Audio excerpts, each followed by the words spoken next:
Hey everybody, our friends at Home Title Lock sent us another example of how devastating home title fraud is, and it really is scary. And this is why every listener needs Home Title Lock. So I want to tell you about Bill and Betty from Portland. Online thieves in the U.S. and abroad found the couple's home title exposed on a website. They forged documents so it looked like they were the new owners. They borrowed thousands of dollars against the property. Bill and Betty didn't know about the late payment notices pouring in. They had no idea where they were coming from. But it got worse. A foreign bank foreclosed and had them evicted from their own home. And then they had to spend a fortune trying to get their home back. Bill and Betty did not have Home Title Lock. Look here, for pennies a day, Home Title Lock puts a barrier around your home title and mortgage. And here's what I advise listeners to do. Go to HometitleLock.com, register your home to see if your title has already been tampered with. And if you register now, you'll receive a free title scan and a report. That's a $100 value for free. Go to HometitleLock.com, HometitleLock.com. Go there now.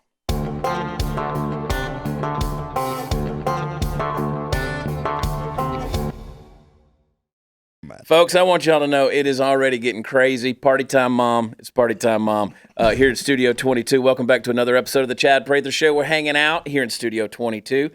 Of course, we have Puppet Master Mark and Candice, the queen of the Ethiopians, at the helm flying this starship into the cyber webs. If you're watching us on Facebook, remember, go to YouTube, go to the Chad Prather channel, subscribe, get your notifications, and watch it there.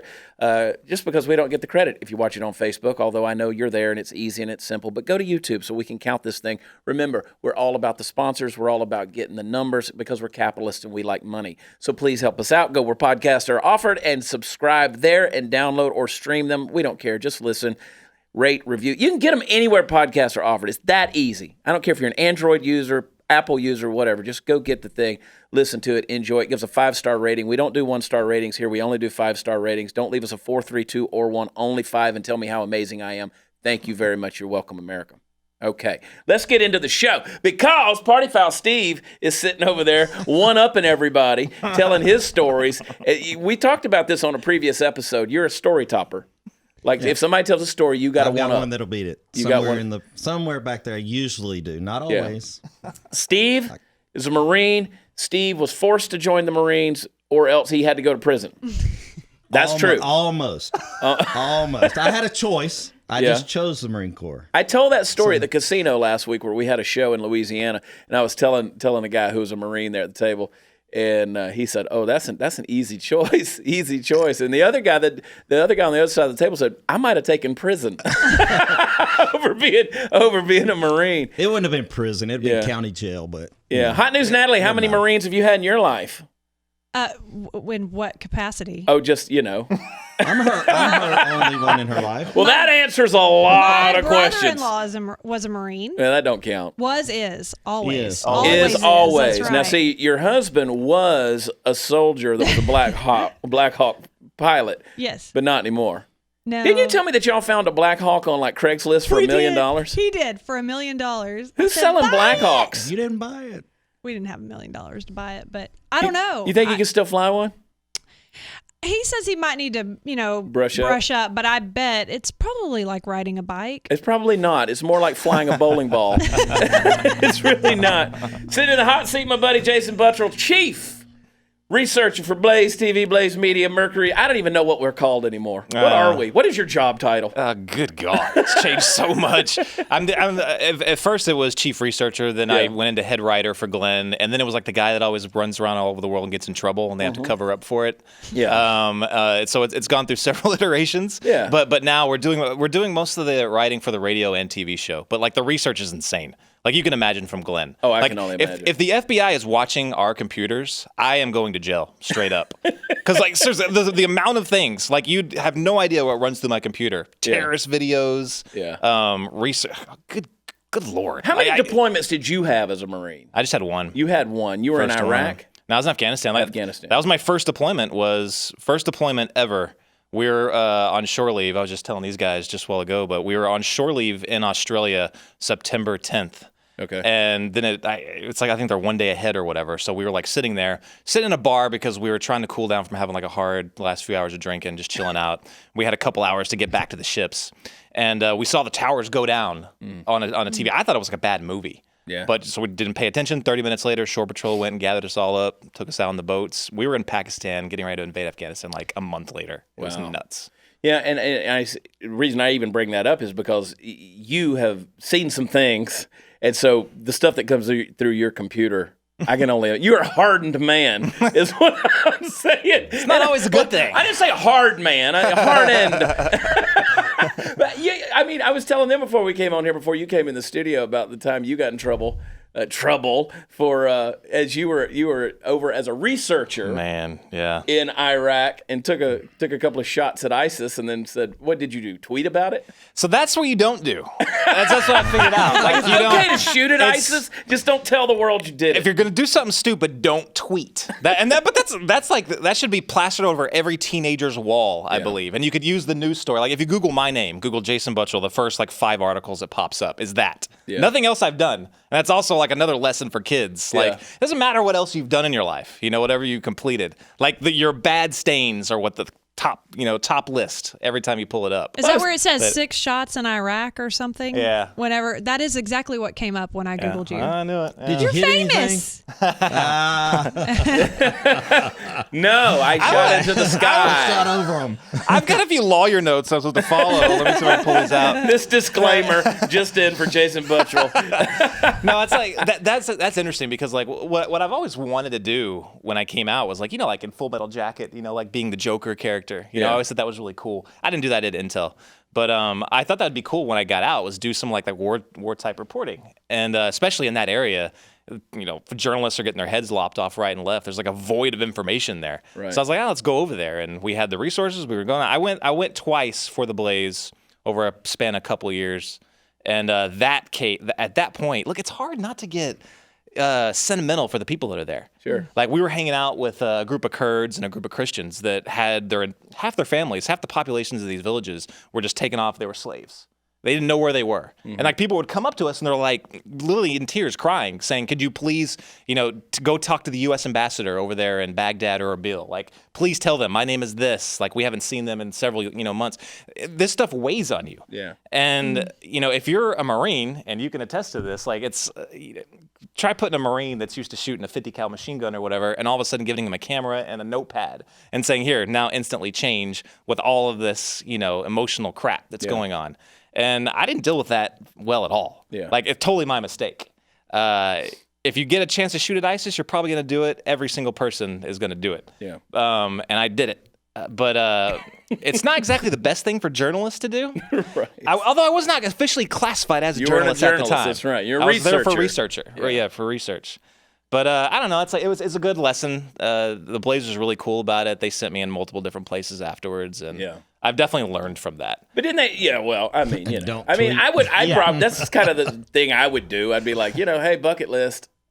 Shot at ISIS. There you go. That's kind of how I saw it, at the moment. You know what I mean? You can't not do this. I mean, come on. It's like if there's $1 million on the ground, you're not going to pick it up. Right. But anyway, beyond that, it's a lot of people. What hit me, man, that was insane. After the next 12 hours, I was getting hit up like on DM, LinkedIn, all this stuff from like Wall Street Journal and like New York Times, The Post. Everyone's trying to like get a comment out of me, and I didn't even notice the gravity of the situation at the time, and I'm like, dude. And I was staying in this like really rundown hotel in northern Iraq, and I didn't go anywhere. There's like people like journalists down in the lobby looking for me. Stayed up there, kept a low profile, but it was scary for someone that's never been trained in this. Media. It's already kind of a ridiculous profession, so much so now. You know what I mean? But so obviously, I guess the journalists were pissed because they were like, well, it's already hard enough for us as journalists to come in here and. Well, I mean, it doesn't matter if you've shot at them or not. If they find you and you're a Western journalist and you're in the wrong place at the wrong time, you're probably getting your head cut off. Yeah, that's the difference. Like ISIS, they don't care if you're a journalist. They actively target journalists. Yeah. So me doing that there to ISIS didn't put journalists in any more danger than they already were. Yeah. But I can see but I guess the precedent. Like this is when I took a step back and really tried to think through it intellectually. I was like, if there's a standard of people going and they're calling them journalists, even though I wouldn't. But they're going over there and they think they're journalists. Let's say I go to cover the war between Ukraine and Russia, but they've already seen, reports of Western journalists engaging in combat in Iraq, then maybe it's open season. Yeah. You know what I mean? Like, so the perception, it sets a bad precedent going forward. Yeah. And I acknowledge that, and I address that. Still fun, though. It's still fun. Did you get a big slap on the wrist, or did you have to, do some hard prison time? Over there? I tell you what, I was actually nervous about there. I didn't know how they were going to react. The Kurds are cool. I was like there with the Kurdish army, and they're cool. They didn't care. They were like, whatever, more power to you. They actually, if you would stay there for a tour of 6 months, they'd probably just let you stay there and join their military. I mean, they're crazy cool, crazy good people too. That's the other thing. I come from West Texas. Like country type people. Like I grew up on a ranch basically. Those types of people are the same types of people that you meet all over the world in places like, the outskirts of Iraq, you know what I mean? Just like the nomadic people or whatever, like they're all the same. Hospitality is the same, family, we're all grounded in family and friendship. They're all the same. Yeah. But I fell in love with those people. But I was actually worried when I left that I was going to get detained at the airport. I had to land in Germany. And we know the Germans are. I was like, dude, it's possible that someone told them to pick me up there. I was crazy nervous. I bet. I mean, I'm nervous even thinking about that. Right. I just want to go home. I've been in enough. Mommy. I've been in enough third world places and enough places around the world where, I'm like, I hope that my visa got stamped the right way. I'm nervous about that. Yeah, thinking about that. Yeah, it's straight up. Much less taking pot shots at Fayed. I'm kind of surprised that no one talked to me at all as far as that's concerned. But no, they didn't. I got a few people reached out to contact me that wanted me to cover certain things, just I guess because of the notoriety, and I'm still trying to figure out who they were. Actually, someone approached me from a figurehead in Syria, in the Syrian government, and wanted me to go over there and cover something for them. Which obviously I would never do. But at this point, they're hiring you as a mercenary. You're not even a researcher. You took were very good. Apparently, someone has been with the DOD and knows what they're doing. That is funny. No, I mean, that's a pretty unique story, you got to admit. Yeah. And there's not anybody out there listening to this or watching this that wouldn't say, "Oh yeah, I'd do it." I mean, sure, why not? Yeah. I mean, let's take a shot across the sand. Except for that ISIS guy in the cave. He's watching now. He's watching. He's going, which being interpreted is, that's where that guy wound up. Still trying to figure out how somebody shot the towel off his head from 500 yards. You see this guy? Buttrill! Buttrill!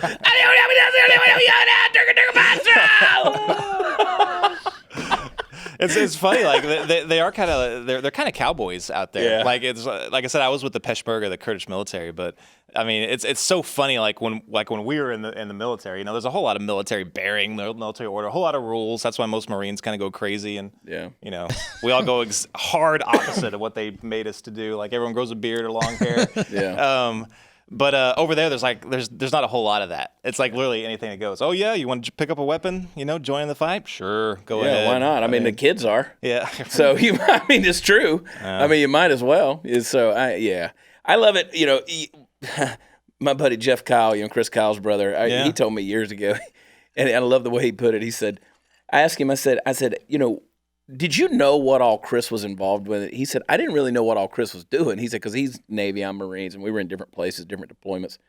He said, but I'd get on a transport somewhere, and I just hear about this dude out there laying waste, and that was his phrase, just out there laying waste. And I'm like, yeah, that's pretty much the art of war. Yeah. I mean, that's how you do it. I mean, these people are in a fight for their lives. I mean, you talk about these villagers, they've had family members kidnapped and taken away and assassinated and killed and executed. And it's anybody that's still got a trigger finger pulling one. So. And that's what our military is for, is to go and lay waste. Yeah. I mean, I'm sorry if that sounds bad, but I mean, that's what they're for. And that's what's kind of ridiculous on, did you know there's been all these cases lately that I've been reading about people being convicted of war crimes and all that stuff. I was going to ask you about that. About that SEAL. What was his name? I can see his face and I can't think of his name. Look it up, Steve. That's the deal that's going on right now. And Eddie? Gallagher. Gallagher. Eddie Gallagher. That's right. Yeah. I read that report. And I felt myself getting more and more enraged as I'm reading about it. I don't know if he's guilty or not, but you don't treat somebody like that. No. They stuck him in a ward with the sex offenders because they didn't have anywhere else to put him. And they just, denied him. It was very limited availability to his counsel, his lawyers, limited food, water. I mean, are you kidding me? We don't treat regular convicts that have been convicted of a crime like this. Yeah, that's a ridiculous deal. And there's been a huge. I know a lot of the folks that we're connected with there's been big, campaigns with the Free Eddie and all those kind of things. And I agree with it. I mean, let the guy stand trial if he did a war crime, whatever. Right. But I mean, what it sounds like to me, he did what he was trained to do. Yeah, well, that's what I was getting to. Is like the vast majority of those are overturned. Yeah, and it's they think that we're in a police type role now, to where you have to operate. No, they're war fighters. They're warriors. You're put in your head for so long, and this is a statement we use: "Kill them all, let God sort them out." And that's put in your head. Well, we had, I always go back and I love comparing this because it's an oversimplified comparison. But you look at these warriors, and they're trained to do what they're doing, and they're programmed to do what they do. And you take, we had Mike Ritland, who's a Navy SEAL, and he trained SEAL dogs and bomb-sniffing dogs. And now he's got this huge kennel over in Cooper, Texas, where they bring these dogs back, and they retire them from military service, and he has to go back in and teach them just how to spend the rest of their life just being dogs because they've been trained to be soldiers, and if you think about the simplicity of a dog's mind versus a human mind and how you ask them to, okay, now let's change that. It's no wonder guys do what they do. It's what they're trained to do. And it's no wonder guys and girls, too, come back with, PTS and all these different things. And because their brain's you've been trained to kill. Yeah, PTSD is a weird animal. It is. I know it affects other people, differently. Yeah. I've had friends that have literally said they've been driving a car and they'll black out and they'll end up at the, a Walmart parking lot somewhere like an hour later and have no idea how they got there. Yeah. I've never personally experienced anything like that, but it's the weirdest things, like minor forms of PTSD. Like you'll hear it's very sensory. Like you'll smell something that smells like something you smelled out in the battlefield. Yeah. And your heart rate will pick up and you'll get that pre-combat, high or nervousness or whatever. Little things like that. To this day, a helicopter flying overhead will make me feel weird. Yeah. I'll tell you something interesting. Two things. I had a friend of mine. I was in Moscow back in 1994, and we were staying at the flat of a friend of mine who had been in Vietnam. And he was sitting there telling us a story one night, just having a conversation. And on the table next to him, there's one of those 2-liter bottles of soda, and the cap was on it, but it was kind of, how you kind of bend the thing in and you put the cap on there? Well, that plastic popped out and made a sound, and I'm telling you, I thought we were going to have to restrain the guy. Why the hell were you in Moscow? Just, pow! And he was just living there. He was working in Moscow, so we went over and visited for 2 weeks and spent time and did some work over there with him. And so actually, the funny story about the Moscow trip is one of the big things we were doing is we were teaching marriage enrichment seminars, post-communist here, right? We were 3 years after. Yeah, we were teaching them how to have a family and how to function, as a family in a free quote-unquote society. We had to teach it every day in a porn theater. So we had from 10 till 4, and then they had to go back to doing business. Were you there with Bernie Sanders on his honeymoon? We were having underwear parties with Bernie and teaching marriage enrichment while he was on his honeymoon. But no, I'll never forget that 2-liter bottle popped, and I mean, he thought he was being shot at. He was right back in Saigon, man. It was a crazy, crazy deal. But Chad Robichaux talked about that. He said, you see a red little red Datsun pull up next to you, and you're like, the last time I saw one of these, it blew up and killed 3 people that were my friends, and so it triggers in a weird way. I got a friend of mine who was a pastor in Henniger, Alabama, which is the middle of nowhere, and he was telling me a story. He was in Augusta, Georgia, and this guy and this girl come out, jump in his car, stick a gun in his ribs, and made him drive them to North Carolina. I won't get into the details of why and what, but basically this guy was a bodyguard for this girl, and she was the mistress of some big senator at the time. Wow. And so he got PTSD from that, for a period of, he was seeing things, he was flying home on the planes. He had a private jet, so somebody came and picked him up on his jet. He could see a baby out on the wing of the plane, and then there was a bobcat in his room, and he woke up the next day. And so, I mean, you're right. It's a weird, it's a weird little ghost demon that gets in your head. It's a crazy, crazy thing. We talk about it a lot and I always push people to Chad Robichaux's organization with Mighty Oaks Foundation, great organization. And there's various others, 22 Kill and all those. So, yeah, You're over there trying to kill people. We're trying to save people. Jeez, Jason. You mentioned bodyguard. You mentioned bodyguard in Russia. I was a that was my job right after I got out of the Marine Corps. I had a baby on the way, brand new baby, and there was like, it's hard to get out. You know this, like when you get out of the military, and that's something that sucks about like how veterans are handled. Like they always talk about stupid stuff as far as I'm concerned with veterans. Like if you really want to help them get a damn job. Yeah, you know what I mean? Seriously. Right. Like, or have some kind of outright, like there's tons of companies, like when you out process out of a company, like one of their jobs, the HR department is to help them move on. Get the next job. Like they don't have anything like that. Yeah. It's almost the opposite. I don't know what you experience, but it's almost the opposite. Like they kind of scare you into re-upping and going another enlistment. They basically say, hey, yeah, you got to get a job now. It's difficult. You might as well re-enlist. It's a great point. They don't help. It's absolutely ridiculous. They don't. When I was in the corporate world, I worked for a Fortune 300 company, and they never laid me off. I finally resigned from them, but I had friends who did, and that was one of the things. They not only gave them a great severance, but they gave them severance that was going to cover that period of time while they looked, but they actively helped them find the next job that was comparable to what they had just lost. Yeah. See, and here you got the American military, you got the United States government. I mean, why in the world aren't they employing resources to make sure those kind of things happen? Because I've always said that a man finds his worth in two things, how they relate to their woman and how they relate to their work. And you take those two things and mess them up, and a guy gets really, really screwed up. And when you're programmed where that's your work, war or military, that's your work, and all of a sudden now, boom, you're out of that. You're out of that community. You're out of that camaraderie and all of those things, and you're out there flying solo. It's tough. Yeah, and I'm coming from. I'm not a soldier. I'm not a veteran, but I've seen so much of it. Yeah, there's no program at all. There really isn't. If you didn't have vacation days saved up, so let's say you had like 30 days vacation set up, they would let you basically sign your paperwork 30 days early. They just have to wait they basically make you take vacation early and just get out.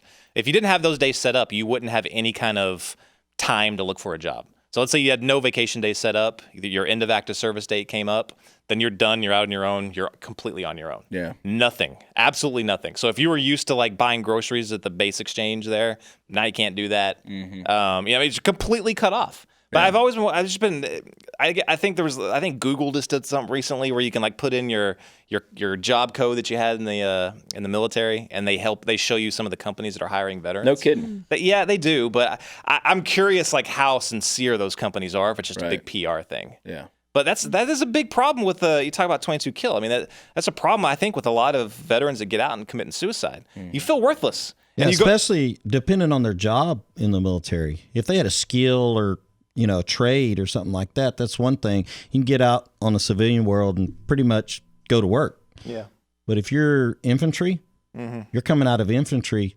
Where is that in the civilian world? No equivalent. None. Unless you want to be like a cop or whatever. But I mean, in some police departments do, and they hire a lot of veterans. But some are so competitive. I was in Los Angeles because I got married out in California at the time, and they weren't hiring. They were hiring. It was ridiculous. I was a combat veteran, Marine Corps. I tried to apply to the LAPD, but I was so far down on their affirmative action list. My brother-in-law got a job within 3 months, an offer to go. He was a minority, and he was a butcher at a meat butcher store. Yeah, if that's what that's called. He did the butchering thing. He did the butchering thing. Butcher shop. that was. And he had gang tattoos. He was in a gang. Wow. Can you believe that? This is your brother-in-law? But he ran around as an LAPD officer, but a veteran, just because they weren't on that affirmative action, high list, didn't get the job. Wow. Absolutely insane. Wow. But you were doing personal protection stuff. I mean, you were doing security. So did you did that for Glenn? Yeah. For a while, Glenn Beck? Yeah. I was trying to get back out here in Texas. I was stuck behind the Iron Curtain there in California, Stan. And that was just absolutely insane. I was just trying to get out the entire time. But I heard that there was a slot open on Glenn's detail back here, like literally 2 hours from where I grew up out here in Texas. I was like, shoot, yeah. So I jumped on that pretty quick. That was a good time. That was a really good time. You were talking about Russia. I went to Russia twice. Had some insane stories from there. We had their security service, like the I hate KGB. that place, man. I've been there enough. I hate that place. Right. When you left, did you feel like a weight come off of you? Yes. It was so oppressive. I've always described it that way. Exactly the same. Yeah. We had an FSB team following us around, the client that I was with at the time. It wasn't Glenn, it was a different one. But we had an FSB team following us around, taking pictures. They didn't care. We were screwing with them and like kind of sending out like distractions and trying to lose them. You'd be seeing my bare ass pressed against the glass of my hotel window. That's what you'd see of me. Take a picture of this. Look at this little cherry picker right here. It makes you feel good about where you live. Proud. All of I where you wanted live. was Waffle House. Like I'm over there, like every time I'm over there, I'm like, I just want Waffle House. We were in Russia, man, and it was the most oppressive, and it was kind of the white nights, so there was only like 2 hours in the night of dim. It never really got dark. Yeah. And I'm sleeping on this air mattress. When I say air mattress, I mean like the kind you float on in the pool. Like for like 15 nights, I'm over here in Moscow doing this, and I'm not in like the part of Moscow that people go see because they're like, oh, touristy. No. We spent one day walking the Kremlin and at St. Basil's and the GUM department store and all that stuff. And, But I mean, still, what?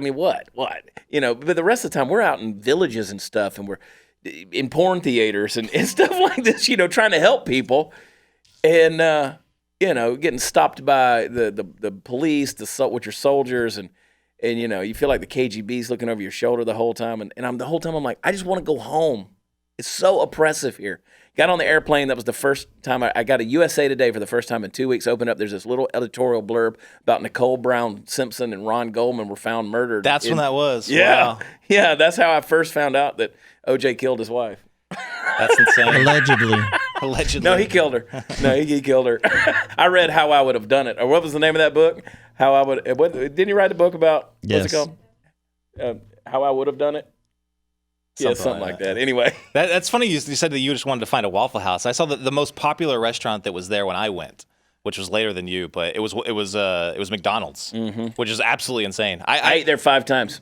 When you were in Russia? When I was in Russia. It was there. And I thought that was, I was like, that's close to my hotel. I was kind of in a nice area, so I just wanted to get something cheap. So I was like, I'm going to go down to McDonald's. It's going to be cheap. It was crazy expensive. It was. Because they had just opened it right there.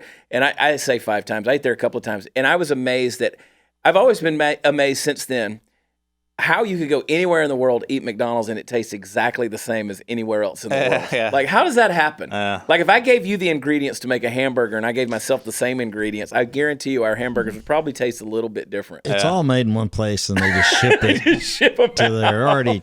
But the service wasn't the same, though. No. Because it was that typical, lady named Olga, just kind of sliding into it. And did you get ice in your drink? Yeah. Do you get No, ice in your drink I've over never there? been. I don't care where I am. I don't get ice. I just Oh. never have. Well, whiskey will kill it if you're willing to get some whiskey. But we were in Spain last year, and in most European McDonald's they serve beer.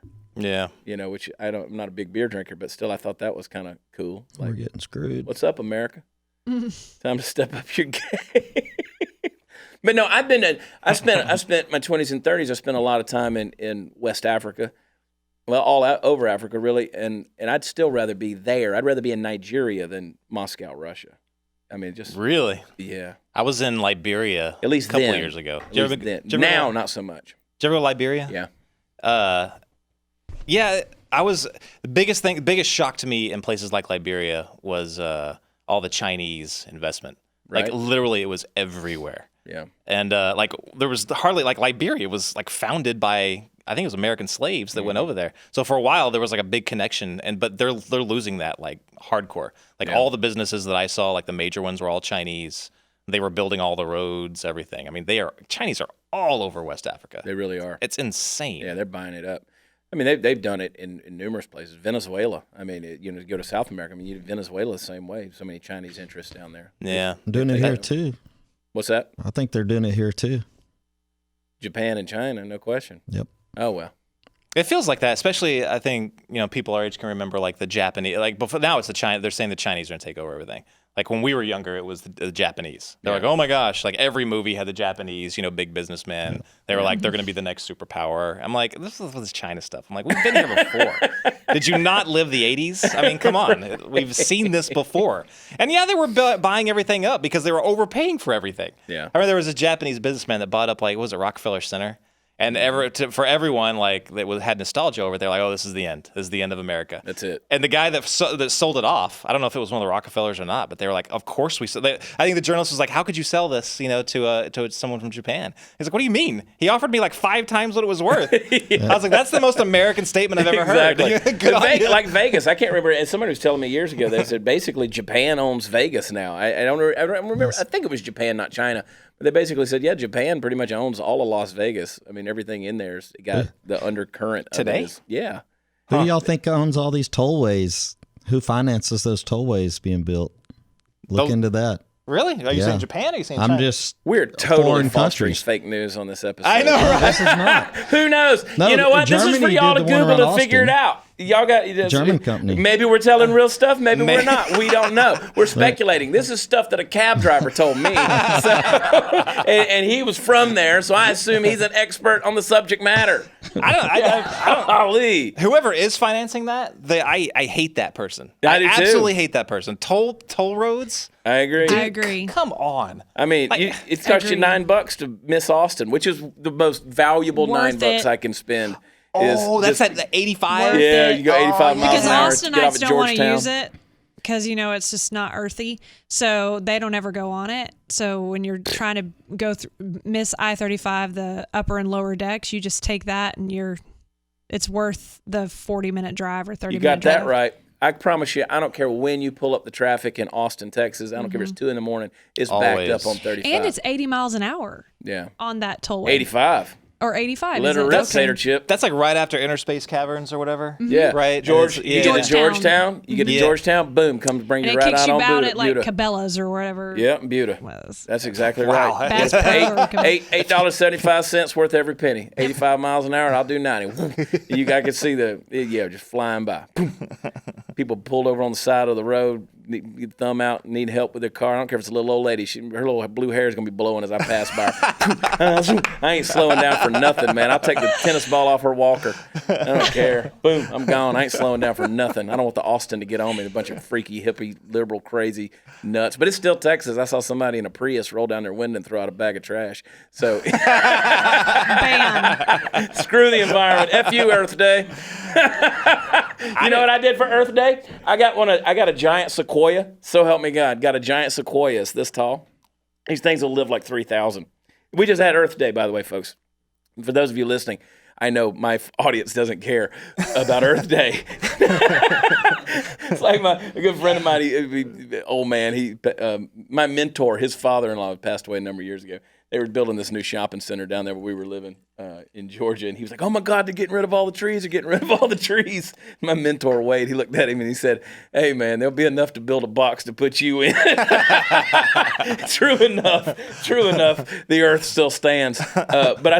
So my neighbors are big time. I mean, they've got Beto signs everywhere and all this stuff. And so they don't know it yet, but I put a giant sequoia in their yard.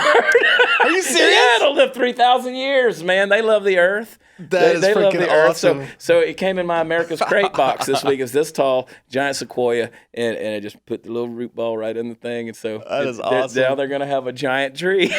That's hilarious. Hey, love the earth, liberal. That Beto stuff cracks me up. Yeah. I really don't understand the hero worship. I do not. I don't get it either, man. This dude's tweaking. Dude, and if you live in Texas, you know exactly what we're talking about when we say, oh my God, the signs. Yeah. Like that's all you saw during the last election. They were everywhere. People are cutting it into their lawns. Dude.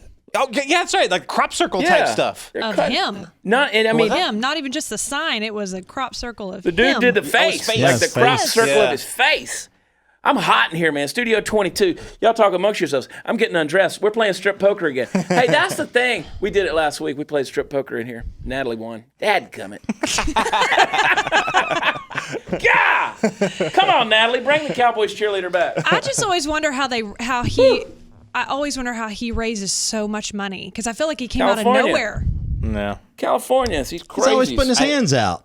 Well, that's He's always- fair. Literally, he's always got his hand out. I think most of it is out of state. We just did like a profile on him, and I've never seen someone more like unsure of what he believes himself. Like I guess it's not really, a shocker to know that one of these like progressive candidates doesn't really have a whole lot of good ideas. Yeah. But he has no ideas. Well, he said he None wants the at all. people to create his platform. for Exactly him. right what he said. I was like, wow, that like freaked me out. I was like, he was like, tell me what to do. I'm like, are you serious? But Like, you did, because I like walking past your desk and looking over your shoulder and seeing what kind of creepy crap you're looking at any given time of the Careful, day. while you you're get nightmares. I know. And one day I looked, and you were doing research on Beto, and you were like on the website of the prep school he went to, oh, that was so good. Yeah. which was like where, like Maryland somewhere or something, or It was in like Virginia? It was in Virginia. It was so that's what's hilarious. He like has this like persona of like the punk rock kid. Yeah. But so like he was the punk rock kid. He was like a member of a hacker group, and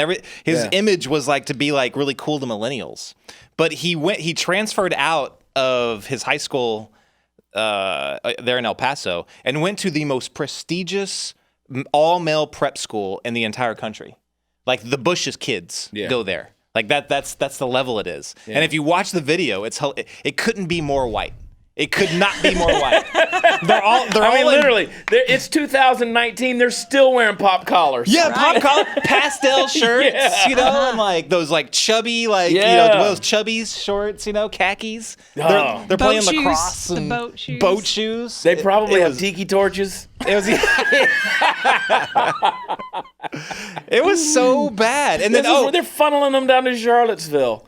and then after that, he went to where was it? Columbia, where he was co-captain of the crew team. Yeah. So think about like the Winklevoss twins from the Social Network. He was the Winklevoss twins He's from a the Social Winklevoss. Network. That's who he was. Yeah. You know where I do appreciate Beto, because he got me woke, because I had no idea how close we are to Texas going blue. Oh yeah. When I saw Yeah. all the signs, I mean, where I live, I know our county went blue. It's just that if Texans don't realize this, it's time to wake up. I think it's mass exodus out of California. It That's is. the irony of it. You know what I mean? Like they screwed up their state, and they're like, we'll sell our houses because property value just went insane, and they'll sell their house for $1 gazillion, come over here and buy the same size property for $200,000, and they're like, hey, and then they keep voting the way they were voting. What? Yeah. Like, what are Doesn't you make any doing? sense. I mean, we've got a DA in Dallas saying, I'm not going to prosecute anybody who steals Less than $750. less than $750 for personal items. That is what a DA in Dallas is saying. Wow. Yeah, I mean that's the deal. That's what he's pushing is we're not going to prosecute anybody that for theft under a value of $750. And his reasoning was because of the Because you don't want to tie up the courts, and what's the point? They're probably just in need. That's the whole thing. They're probably just They're in needy need, people. so it's okay. So it's okay because that's way we're gonna help the poor is through theft. And just let them do. As long as you don't steal anything over $750, you're not going to get prosecuted. That's going to be fine. That's the actually implications tempting. of that are just asinine and stupid. That is a downward spiral that you don't even want to start unpacking. So if I go into a bank and I say, "Give me $749," Well, it depends if you got a gun. I mean, then you got armed robbery. That's well, I'm not. different. I'm just no. I'm not gonna have. You got to one. steal it, Steve. Oh, okay. But But can't then, ask for it. That's that weird thing. Like they're encouraging, like they're showing the rule of law doesn't matter anymore. You That's know what I right. mean? Same thing with the border. It's like, what do you expect? Especially Texans. What do you expect Texans to do once they realize that the rule of law doesn't exist anymore? It means nothing. There was that. Did y'all see that story? Was that earlier this week? There was that group. I know nothing about them, but they're like the United Constitutional I Patriots. saw that. Yeah. Did you see the video that they shot on the border? Like around 1,000 people coming up over the border. No one's talking about that. No one, no media. But you'll get people saying, "Oh, this is no crisis. This is no big deal." You know what I mean? Oh, it's a crisis. You have Joe Schmoes that are going down there because they feel no one else is doing anything because the rule of law does not matter anymore. So like, well, crap. If you're not going to do it, I might as well do it. I stopped. I was at a gas station fueling up in Houston area, north of Houston, and this little old guy had to be 80 years old. He was wearing a MAGA hat, and I looked around the gas pump and I said, "I like that hat you're wearing." And he's like, "Thanks. I'm headed down to the border." I said, "What are you doing?" He said, "Well, the government ain't doing nothing. I'm going down there and stop these motherfuckers." Yes. He said, "Let's load up." He said, "You know what? We all got to go down there." And That's hilarious. 80 years old, and that's what he said. I'm going to go down and take care of these motherfuckers. Damn it, I love this state. You know what I mean? I know. freaking That's why I'm love like, it. you people, I promise you, they might keep voting blue, but that, because it used to be, I used to hear people all the time say, well, if my state keeps going the way it's going, I'm going to Texas. Well, don't come over here and don't California or Texas, because I promise you, after a while, you're only going to put up with so much of that crap here. And then at some point in time, it's going to be Party time, mom. I mean, it's ready to lock and load. These people are just Texans. There's a humble arrogance about Texans, but let me tell you something. They're just enough unhinged, and there's just enough blood of the Alamo flowing through their veins. Yeah. They're like, no, look here. We don't care how many of you coming over the rise. We're gonna stand here behind this wall. And we come on, bring it on. I love that how you described it, humble arrogance. It's funny, you know, in the Marine Corps when I saw everyone says, you know, when you travel overseas or when you go somewhere and you're on liberty, some other country, they're like, hey, where are you guys from? And you know, everyone's like, oh, we're from the U.S. Americans. What do they say? If we say we're Texas. We're Texas. Like you don't say, like, you notice that, and you probably do that too. Like if you travel on vacation, you're from Texas, Cancun. They're like, hey, where are you from? Texas. Yeah. You don't say United States. Do y'all exactly remember when right. Bush 9/11 when he got that quick interview and he got persecuted because he said, do you have a message for bin Laden? And he said, I think there's an old song that best puts it best, wanted dead or alive. And he just got annihilated on the media. And all I, as a Texan, was thinking, what's wrong with that? That's exactly right. Yeah. Well, I love it when they ask W about, you know, well, you kind of walk with a swagger. He said in Texas we just call that walking. You know, and that's swaggertude is what I call it. You know, you just got that swaggertude. But you don't see, there's no waffle irons out there that make your breakfast in the shape of Delaware. You know, there's no bikinis out there that have the state of Minnesota flag on them. You don't have that, man. You know, we stuff armadillos and put them in a shape where we can put our Texas-made wine bottles in the freaking thing. You just don't see that kind of stuff. I mean, when's the last time you ever saw, you know, Oregon underwear? I mean, you just don't. It's not there. But Texas, by God, the only tattoo I have on my body is from the Dallas Cowboys. there's a star right That's there on it. your foot. I mean, it's just Texas. And that yellow rose on your inner thigh. No, I don't have that. I've been really trying, baby. But you're right, man. I mean, you just after a while, it's like only so much of this crap we can take. And you know, Beto O'Rourke, come on, the guy's a farce. He's a joke. If you don't see through that. I mean, because you're right. He's even got these college kids, his own people who are supporting him, coming to his makeshift town halls where he jumps up on a table somewhere, lines people up at the mall, and they're saying, why'd you take lobbyist money? You said you weren't going to take, you know, they're calling him out on his own BS. So, oh, good gosh. I mean, his entire story. Like, have you read into the whole eminent domain stuff from down in El Paso? Yeah. I was watching something else I was doing for Glenn, but we were looking at the old, like, city council videos, where all the, you know, the people that, you know, Mexican Americans were coming up to him and like and standing up to him and saying, look, you're sending people down to our houses. And what he would do so he wouldn't have to claim an eminent domain is he'd send the like health inspectors down to the businesses and say, well, we saw, you know, 5 cockroaches, you know, you've got so and so, you know, certain amount of time before we shut you down, stuff like that. And it was dirty stuff. yeah. And straight calling them out, like your father-in-law is the one that's doing this to us. I mean, and crazy dirty. And the reason he said he got into politics was to end corruption. But it looks like he was the most corrupt guy there at the time. He's corrupt. He's a furry. I had to look up what a furry was. I didn't know. You know, and everybody kept saying, "Well, he's a furry. He's a furry." Steve, you know what a furry is? It's like a little rabbit that's furry. Well, it's basically one of these like people who they're getting a rock band or whatever, and they wear the heads, the masks, the like the animal masks, the big furry things. They had to put a name to that? Furry. I've He's never a heard furry. of that. I've had people on Twitter talk about him. They're like, well, "He's a fury," and I'm like, "No, he's a furry." I had to look it up. Like, what the hell's a furry? But apparently that's a thing. Candace, you know what a furry was? You didn't know, really? You 20 or 21? I'm 23. You're 23. Go back to being 20. I think that comes from Stay innocent, overseas baby. or Stay somewhere. innocent. I didn't know, All right. Candace. That sounds like it comes from like Japan or something. Gotta be. That's craziness. Yeah, that you know, back to the border immigration stuff. You're going to see that more and more. I think you're going to see people just willing to stand up and take the law into their own hands. Well, look at it. You got. You know, I got a friend. He's like, look, my grandmother lives 100 yards from the border. She's got drug mules running through her front yard. Yeah. You know, they're coming through. George Strait. Okay, here's one everybody knows. George Strait. So George Strait's former ranch foreman, Cliff Davis, became a friend of ours because one of my buddies is a Border Patrol agent. He was down in Laredo, and George's ranch was down there on the border just west of Laredo. And that was one of the things is Cliff had to keep calling the Border Patrol out there because they were crossing through George Strait's ranch and leaving a freaking mess. I mean, they were squatting and camping out and all that stuff on his side of the Rio and then coming on in and coming through the deal. So, I mean, nobody's exempt from that. From the little old lady with the drug mules in the front yard to George freaking Strait, who's concert the other night brought in $12 million. Where is his He could ranch? build a wall. West of Laredo. Oh, wow. Yeah. Yeah, you know what? What's stupid is that Build your own wall, George. they need to change the law to where if you illegally cross, it's a felony. Yeah. Take away, because if actually, like, so the people that are down there, like, you know, detaining people that are coming across, they're actually committing a crime by doing that, because they're just committing a misdemeanor. You can't do a citizen's arrest. But if you as a citizen see someone committing a felony, you can stop them and you can detain them. Yeah. That's your right. If they would change that, that would actually help.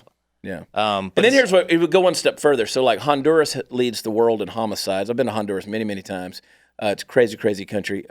Beautiful people, beautiful places, but also crazy. But it also has the most dangerous prison system. So what we do is we catch them coming across the border. It's a felony, and immediately we fly them down to Honduras, and we buy some Honduran prisons, and we incarcerate them there. And just put them in there and say, this is what's coming. And then we show public service announcement videos in Spanish all across Mexico that says, Alto, or you will be cornholio.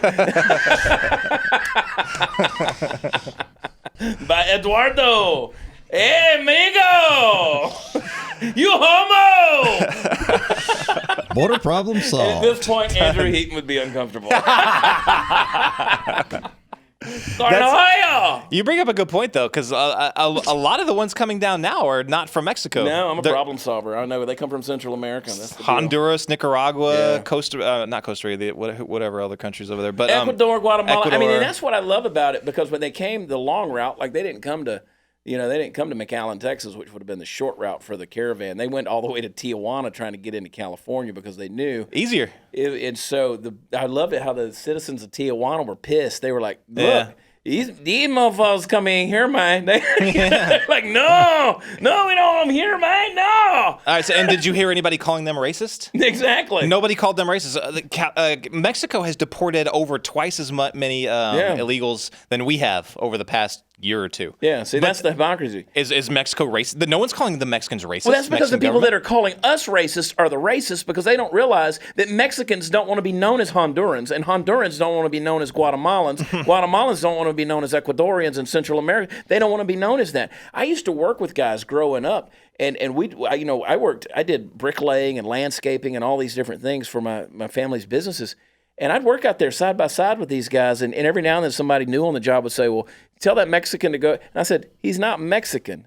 And I said, don't say that to him either, because you're going to find out real quick he's from Honduras. And I promise you they don't like that. Oh, dude, man. But my wife's Mexican. Her family Mexican. And that's fighting words. Yeah. If you mess that up, you just started a Exactly. fight hardcore. And I'm like, bro, that guy will cut you, man. These are street rules, bro. Yeah. That guy, you can't see it, but in them little short pants, he got a machete, and it's coming out. He'll hack you. Yeah. Those aren't Mexicans in Florida. Those are Puerto Ricans. Yeah. They'll let you know. But I mean, that's the whole point, is they're the racists, the ones that are calling us racist, because again, you don't call the Mexicans racist because they're deporting Guatemalans. You got Barbara Streisand who says, well, I'm moving to Canada. No celebrity ever says I'm moving to Mexico. If Trump keeps doing this, I'm moving to Mexico. No, you're not. You're going to the other America.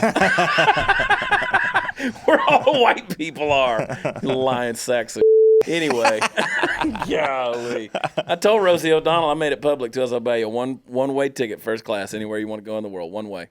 Then I regretted it because I knew with Rosie I was going to have to buy two. It's got to be so tiring. They say that literally after every Republican president becomes They do, and they're all still here. Every time. We got tens of thousands of people lined up at the border trying to get in here, and we can't get a single celebrity to leave. That's the of it all, man. Kind of a fail. I know. How did we fail so hard? Golly. I mean, we've been trying to get rid of these fools. What you researching right now? So we're doing a huge special coming out on May Day, May 1st. So that's Glenn's going to do it live, but it's so I'll give this audience kind of a teaser on it. But so we were kind of going through some. You know how Glenn loves his documents, sure. And he loves artifacts and kind of finding stuff that no one's found before. Well, we found a document from a communist in Czechoslovakia. So it's right after World War II. The Yalta Agreement basically said the Soviet Union couldn't roll through and just take over all these countries and make them communist. So they had to figure out another way to do it. So they were like, well, how can we change a democratically elected government with a constitution that has a parliament or Congress system? How do we change them communist? Mm-hmm. So they detailed a very in-depth plan how to do it. And this document that we found was basically them bragging about it. It was the official communist historian. And he's bragging about it. And he's saying, this is how we did it, step by step by step. So Glenn and I were looking at it, and we were like, holy crap. Like, it is almost to the T exactly what we're seeing today. It explains Me Too. It explains Occupy Wall Street. It explains the new Green Deal, the climate lobby. Second Amendment, big time. It explains everything. And it just blew us away. So the special is kind of this big special on socialism. And we're going to show, look, because I used to be one of those guys that said, look, we're insulated. We're protected from people like Bernie Sanders or Ocasio-Cortez. Yeah. We have the Constitution. We're fine. You know, it's crazies come, crazies go, but the United States holds true. Well, I'm unsure at this point. After seeing how they did it and after seeing the things that are in place now, and now they're like they used to hide and say, "Oh, well, I'm a Democrat or I'm a progressive," whatever that was supposed to mean. Now they're just coming out and saying they're socialists. Yeah, I mean that's also in the plan. The time when they reveal themselves, you know, when they feel it's time. It's coming. It looks scary, but we're gonna lay it all out. Yeah. Jason Buttrill, the owner-operator of the Terrorist Game Ranch. There's a high fence. If you want to come out and hunt terrorists, he's got a spot. He's got a rifle with a scope out to 800 yards. You can take pot shots all day long. Just don't tweet about it. Twitter is banned. That's right. Do. Well, I mean, that's exciting. I'm looking forward to that. Yeah, I'm looking forward to that. That's good stuff. Where are you at on Twitter? Is it just you got one of those plain just your name? At Twitter? Jason Buttrill. Yeah. God, I wish I'd have done that. What did you do? Just watch Chad. At least you have your name. Like all the tough guys, you notice all the toughest guys on Twitter, their names are nowhere near it. They're nowhere near it. Their pictures are nowhere near it. Yeah. Get out of here with that. I know. Bunch of trolls. Craziness. Anyway, thanks for hanging out, man. We're going to do this again. It's just an ongoing conversation. We have fun. I heard there was whiskey involved, and I showed up lickety split. One of these days, I'm going to get Heaton in here. We're just going to get all our favorites in here, not Jeffy. And we're just going to all pour drinks, and we're going to sit around. And we're just going to see what comes out. There might be a fight or two. Good. Good. All right, bring Jeffy in. Yeah. Bring Jeffy in. He's so cuddly, but it's like hugging a cactus, man. 3 days later, you're still pulling out the pricks. You know what I'm saying? Puppet Master Mark, Candice Queen of the Ethiopians. Jason Buttrill, thanks for sitting down in the hot seat. Party Foul Steve, any parting words? Stay horned. Yeah. Stay horned, everybody. It's party time, Mom. If you're gonna tag us, listen. If you're gonna share our show on Instagram or Facebook or whatever, use the hashtags PartyTimeMom and Stay Horned. Stay horned. Those are the ones we need. And you can always throw in Studio 22 to keep it classy. But stay horned, everybody. We love y'all. God bless. Thanks for listening. We'll see you next time. Bye.